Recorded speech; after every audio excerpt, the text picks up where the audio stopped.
Bagaimana membantah orang yang mengatakan hukum rokok makruh, bahkan ada yang bilang sunnah? Siapa yang bilang sunnah? Ada konon, ada yang bilang, ada sebagian ustadz atau sebagian kiai mengajar pengajian, dia bilang rokok ini wajib bagi saya. Kalau saya tidak ngerokok, saya tidak bisa ngajar. Itu namanya kecanduan. Sama, ada orang kalau nggak morfin dia stres. Dia nggak, stresnya bisa hilang kalau dia apa? Pakai morfin. Tapi bilang jadi morfin jadi halal, jadi wajib? Ya, enggak kan? Enggak.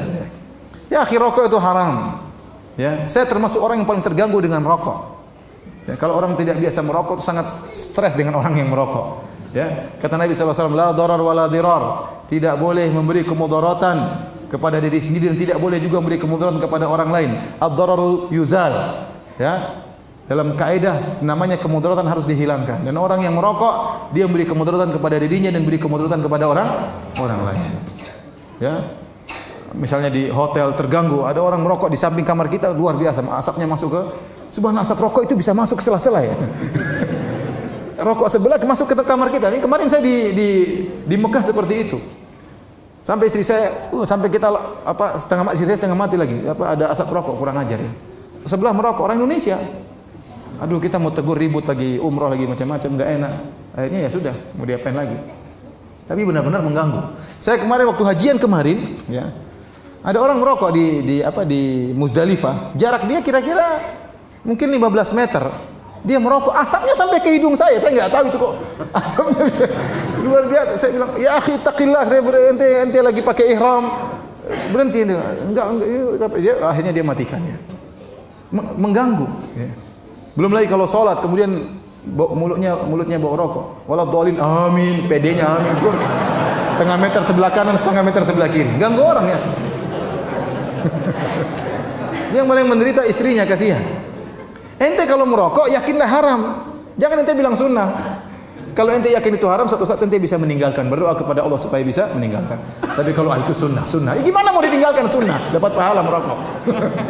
Ini ngawur seperti ini. Apalagi wajib, bukan cuma sunnah, hukumnya apa? Wajib.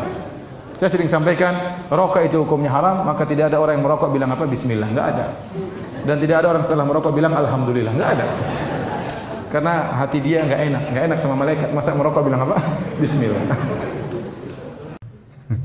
Banyak dari kita para penuntut ilmu dan yang sudah ngaji mengenal sunnah yang masih merokok.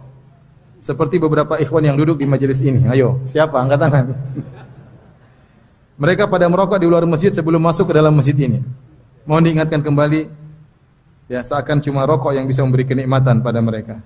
Jadi berat untuk meninggalkannya. Kata para perokok, antum nggak tahu sih nikmatnya kayak apa. Subhanallah. Rokok hukumnya apa? Hukumnya haram. Saya contohkan benar-benar bagaimana firman Allah tentang iblis yang berjanji dengan mengatakan, la uzayyinanna lahum fil ardi. Sungguh ya Allah, aku akan menghiasi maksiat kepada mereka di atas muka bumi. Rokok, ya, apa sisi enaknya itu apa? Enggak ada ya. Coba antum para perokok ingat, pertama kali antum merokok apa motivasinya? Pasti batu-batu, tapi antum paksa-paksa kan? Ya. Sampai antum bisa bertahan dengan rokok tersebut sampai kecanduan. Padahal awalnya apa kenikmatannya? Enggak ada. Apa motivasinya? Biar kelihatan gagah ya. Biar kelihatan keren ya. Biar kelihatan macho di hadapan perempuan ya. Atau enggak enak sama kawan. Padahal kalau ente pertama kali merokok pasti batu-batu. Pasti enggak enak ya. Setelah Anda bersabar dalam merokok tersebut, baru kemudian ada kenikmatan maksiat di belakangan muncul ya. Tapi maksud saya ini contoh bahwasanya suatu yang benar-benar tidak enak dihiasi oleh syaitan sehingga menjadi suatu yang dibanggakan. Suatu yang dibanggakan ya. Yang lebih menyedihkan sekarang ya. Tatkala pajak rokok mau dinaikkan, sebagian orang-orang Islam tidak setuju. Ya. Maunya rokok dimurahkan ya. Maunya rokok dimurahkan ya. Ya. Makanya iklan rokok itu ya, mungkin akan lebih laris kalau yang muncul di iklan kiai yang sedang merokok. Mungkin lebih laris ya. Jadi masalah kita melarang orang merokok sementara kita dapati sebagian ustadz, sebagian kiai juga ikut apa?